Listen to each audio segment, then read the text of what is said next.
Hello friends, जैसा कि हम लोग प्लांट टिश्यू कल्चर पढ़ रहे थे। प्लांट टिश्यू कल्चर में आज हम लोग पढ़ने वाले हैं आर्टिफिशियल सीड। आर्टिफिशियल सीड जिसको कि सिंथेटिक सीड भी कहते हैं। तो इसमें हम लोग जानेंगे कि आर्टिफिशियल सीड का कॉन्सेप्ट किसने दिया, ये कितने तरीके के होते हैं और इनका इंपॉर्टेंस क्या है। तो इन सारी चीजों के बारे में हम लोग चर्चा करेंगे। बने रहिए वीडियो के लास्ट तक। चलिए सेशन को स्टार्ट करते हैं। ठीक है, तो हम लोगों को पढ़ना है आज आर्टिफिशियल सीड। ठीक है, आर्टिफिशियल सीड, और इसको जो है हम लोग सिंथेटिक सीड भी कहते हैं, जैसा कि हमने आपको बताया। ठीक है, कॉन्सेप्ट किसके द्वारा दिया गया आर्टिफिशियल सीड का? ये जो कॉन्सेप्ट है आर्टिफिशियल सीड का, ये दिया गया जो है मुरासिगे 1978। ठीक है, मुरासिगे 1978 ने आर्टिफिशियल सीड का कॉन्सेप्ट दिया। आर्टिफिशियल सीड है क्या?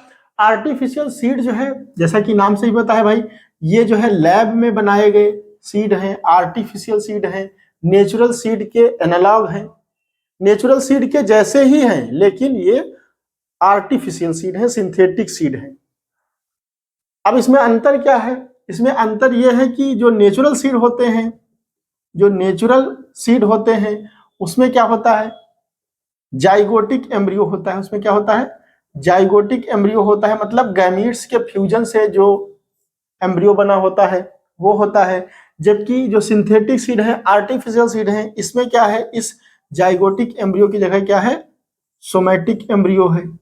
इसके स्थान पे क्या है? सोमैटिक एम्ब्रियो है। ठीक है, इसके स्थान पे क्या है? सोमैटिक एम्ब्रियो है। नेचुरल सीड में क्या होता है? न्यूट्रिशन के लिए, इस एम्ब्रियो के न्यूट्रिशन के लिए क्या होता है? या तो इंडोस्पर्म होता है, जैसे कि मोनोकॉट। मोनोकॉट में क्या होता है? वो इंडोस्पर्मिक सीड होते हैं, उसमें इंडोस्पर्म होता है। तो न्यूट्रिशन कौन देता है भाई? मोनोकॉट में एम्ब्रियो को इंडोस्पर्म देता है। तो हम ऐसे सीड को इंडोस्पर्मिक सीड बोलते हैं या फिर एल्बुमिनस सीड बोलते हैं। जबकि जो डाइकॉट होते हैं वो इग्स एल्बुमिनस होते हैं, तो उसमें इंडोस्पर्म नहीं होता है, उसमें कॉटिलीडन जो होता है वो एम्ब्रियो को न्यूट्रिशन देता है।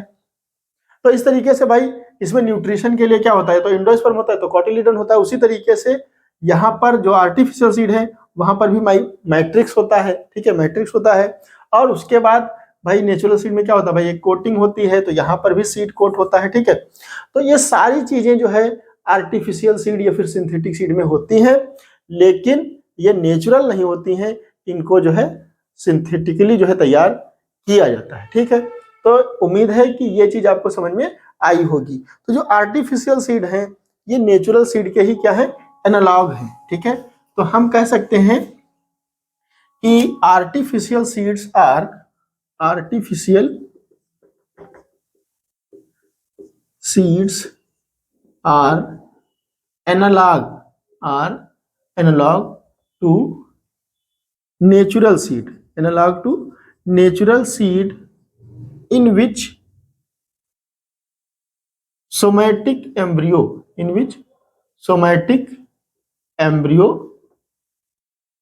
is similar to zygotic embryo in respect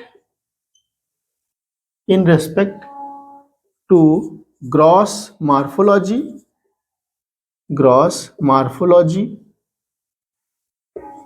physiology and biochemistry।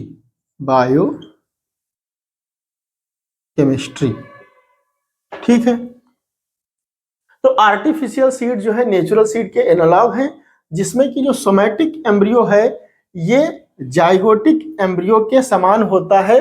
किन किन चीजों में? ग्रॉस मार्फोलॉजी में, फिजियोलॉजी में और बायोकेमिस्ट्री में। फिजियोलॉजी मतलब जो उसकी एक्टिविटी होती है, जो उसके वर्क होते हैं वो सेम है। एम्ब्रियो का काम क्या है भाई? प्लूम्यूल बनाएगा और रेडिकल बनाएगा, जिससे जो है सीडलिंग बनेगी। ठीक है, तो जैसे नेचुरल सीड से क्या बनता है? सीडलिंग बनता है। नेचुरल सीड से क्या बनता है भाई?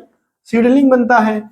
लेकिन यहाँ पे जो बनेगा, जो प्लांट बनेगा, जो यहाँ पे हम उसको टर्म देते हैं स्पेशली इम्बलिंग, उसको हम टर्म देते हैं इम्बलिंग।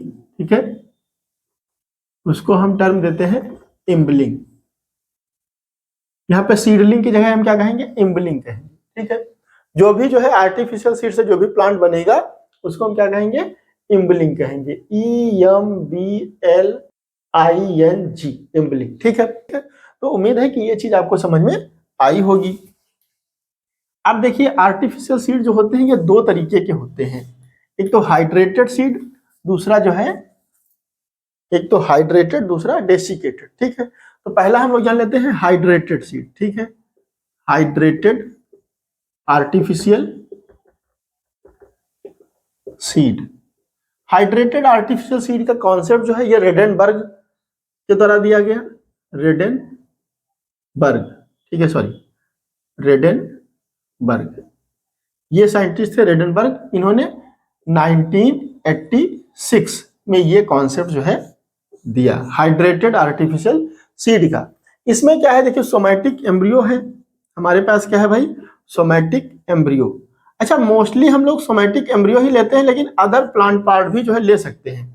उसके साथ में हम जो है जैसे कि न्यूट्रिएंट मीडिया, जो कि हम लोग पढ़ चुके हैं भाई, न्यूट्रिएंट मीडिया वगैरह जो है जो प्लांट टिश्यू कल्चर में हम लोग यूज करते हैं, तो वो सारी चीजें जब हम सप्लाई कर देंगे तो वो जो है क्या होगा, इनेबल हो जाएगा कि वो जो है सीडलिंग को बना सके, रूट और शूट का डेवलपमेंट कर सके। ठीक है, तो किसी भी प्लांट पार्ट से जो है शूट और रूट बनाया जा सकता है, ये आप जानते हो, क्योंकि उसके पास क्या होती है, टोटिपोटेंसी होती है। तो कहने का मतलब यह है कि मोस्टली हम लोग सोमैटिक एम्ब्रियो यहाँ पे लेते हैं आर्टिफिशियल सीड में, लेकिन कोई भी प्लांट पार्ट ले सकते हैं जो कि रूट और शूट के डेवलपमेंट की क्षमता रखता हो। ठीक है, तो हम यहाँ पे क्या करेंगे भाई, सोमैटिक सीड, हम सोमैटिक एम्ब्रियो हमने ले लिया, इस सोमैटिक एम्ब्रियो को हम क्या करेंगे, हाइड्रोजेल में जो है इनकैप्सुलेट कर देंगे। ठीक है, तो this somatic embryo is encapsulated into hydrogel. अब ये हाइड्रोजेल कौन कौन से होंगे, देखिए मोस्टली जो यूज होने वाला हाइड्रोजेल है वो है सोडियम अल्जीनेट, वो है सोडियम अल्जीनेट। ठीक है, सोडियम अल्जीनेट जो है मोस्टली यूज होता है, हालांकि पोटेशियम अल्जीनेट भी यूज हो सकता है। ठीक है, पोटेशियम अल्जीनेट ये भी यूज हो सकता है, किया भी जाता है। ठीक है, एक आता है कैराजीनन, ठीक है, कैराजीनन ये भी यूज हो सकता है, और अगर भी जो है यूज हो सकता है, और सुक्रोज भी यूज किया जा सकता है। ठीक है, तो ये सभी क्या है, हाइड्रोजेल है, ये सभी क्या है, हाइड्रोजेल है। तो सोमैटिक एम्ब्रियो हमने ले लिया, और सोमैटिक एम्ब्रियो को हमने जो है हाइड्रोजेल में हमने क्या किया, इनकैप्सुलेट कर दिया। सोमैटिक एम्ब्रियो को हमने हाइड्रोजेल में इनकैप्सुलेट कर दिया। ठीक है, अब इसको इनकैप्सुलेट करने के बाद इसकी हम ड्रॉपिंग कर देंगे, मतलब इसको हम जो है डुबो देंगे, किसमें, इसकी ड्रॉपिंग कर देंगे, किसमें, हम कैल्शियम क्लोराइड, इसको हम कैल्शियम क्लोराइड में डाल देंगे, या फिर कैल्शियम नाइट्रेट में डाल देंगे, कैल्शियम क्लोराइड या फिर कैल्शियम नाइट्रेट में जो है इसको डाल देंगे।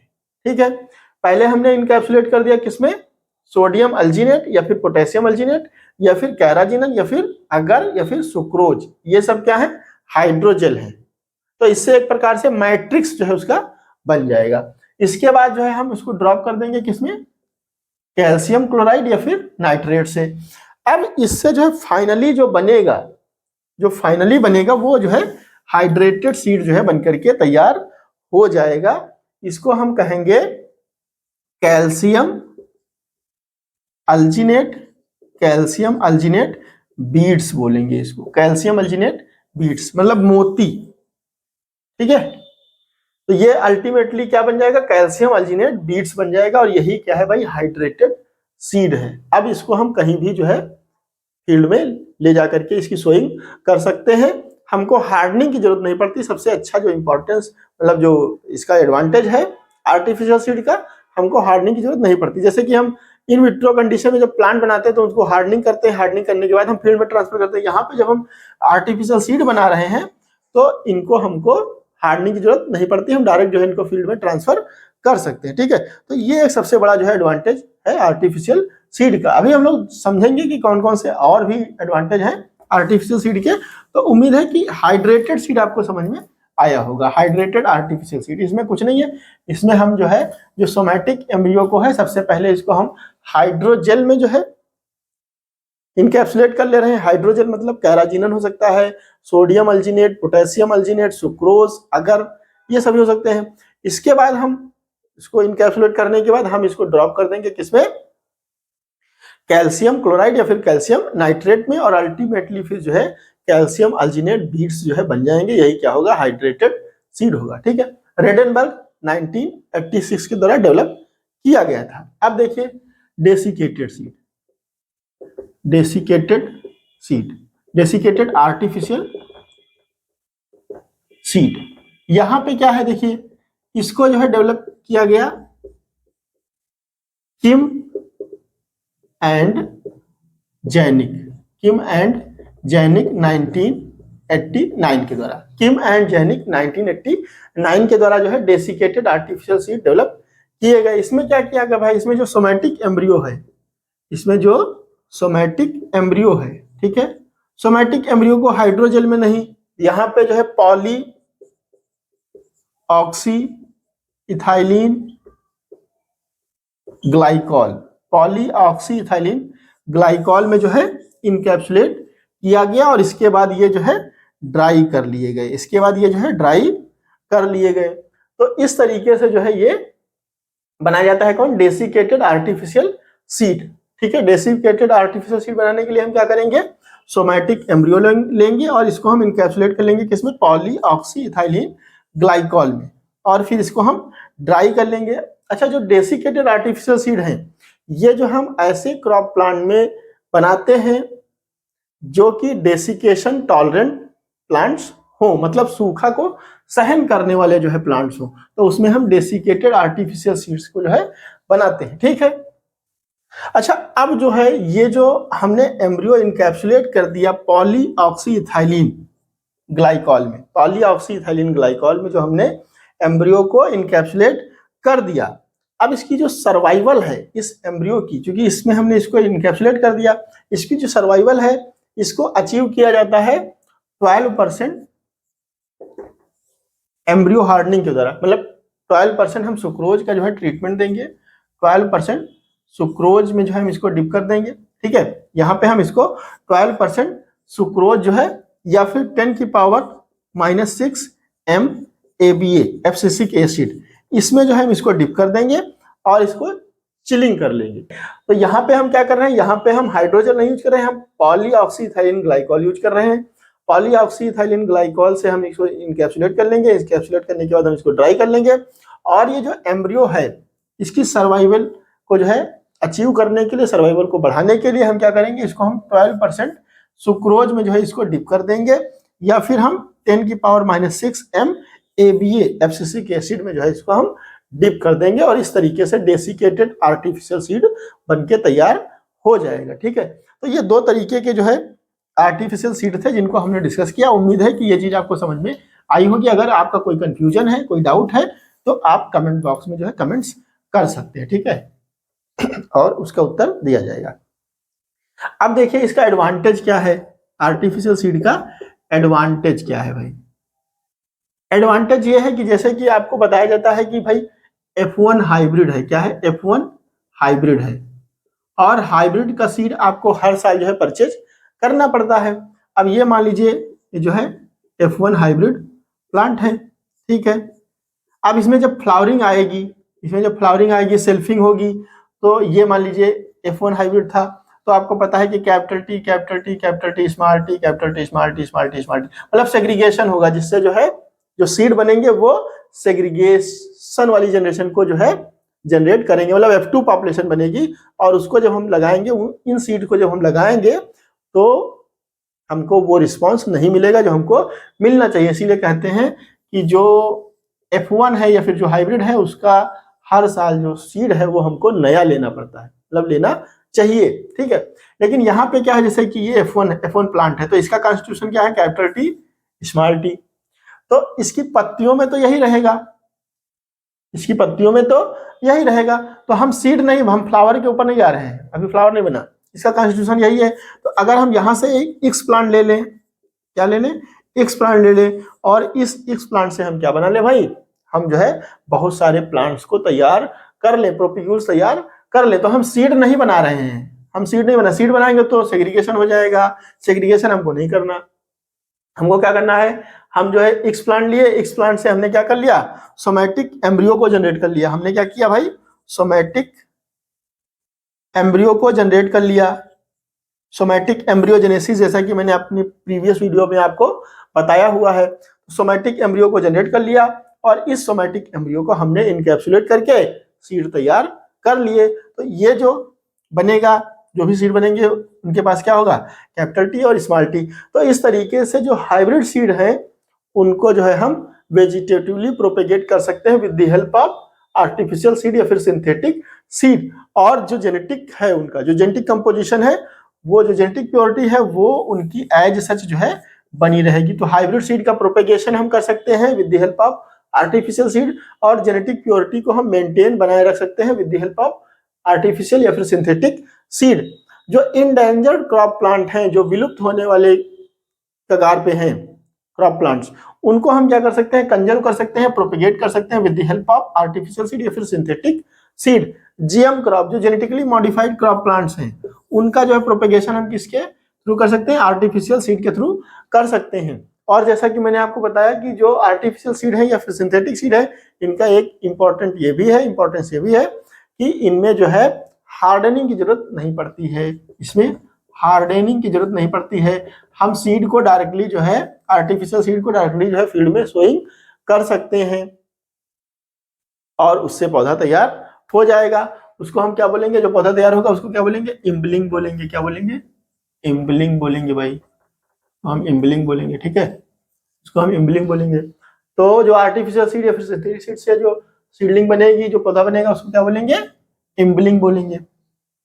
तो इस तरीके से हम जो है विदाउट एनी हार्डनिंग प्रोसेस हम जो है उसको फील्ड में ट्रांसफर कर सकते हैं। ये भी एक एडवांटेज है। दूसरा जो एडवांटेज ये है कि यहाँ पे क्वारंटाइन की जरूरत नहीं पड़ती है, यहाँ पे क्वारंटाइन की जरूरत नहीं पड़ती है।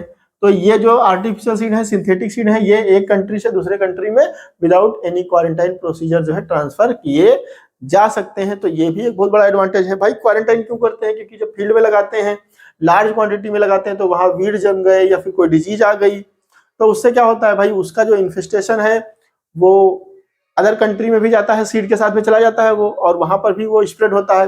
तो उसको कंट्रोल करने के लिए क्या किया जाता है, क्वारंटाइन, मतलब उसकी चेक की जाती है, उसको आइसोलेशन में रखा जाता है, उसको इवेल्युएट किया जाता है। अगर कोई डिजीज है तो उसको फिर रोक दिया जाता है, ठीक है, या फिर ट्रीटमेंट करके फिर उसको आगे भेजा जाता है। कहने का मतलब यह है कि फिर वहां पे उसकी टेस्टिंग होती है। लेकिन आर्टिफिशियल सीड, सिंथेटिक सीड क्या है, लैब में बने हुए हैं, तो हमने जो है फील्ड पे लगाया नहीं हुई है, तो फिर वहां पे किसी प्रकार का कोई वीड का चांस तो है नहीं, डिजीज का भी चांस नहीं है। तो इस तरीके से जो आर्टिफिशियल सीड है या सिंथेटिक सीड है, इसमें किसी प्रकार के कोई क्वारंटाइन की जरूरत नहीं पड़ती है। तो इस तरीके से हमने आर्टिफिशियल सीड के वेरियस एस्पेक्ट को समझा। आज के लिए बस इतना ही, मिलते हैं नेक्स्ट में। Thank you very much for listening to me.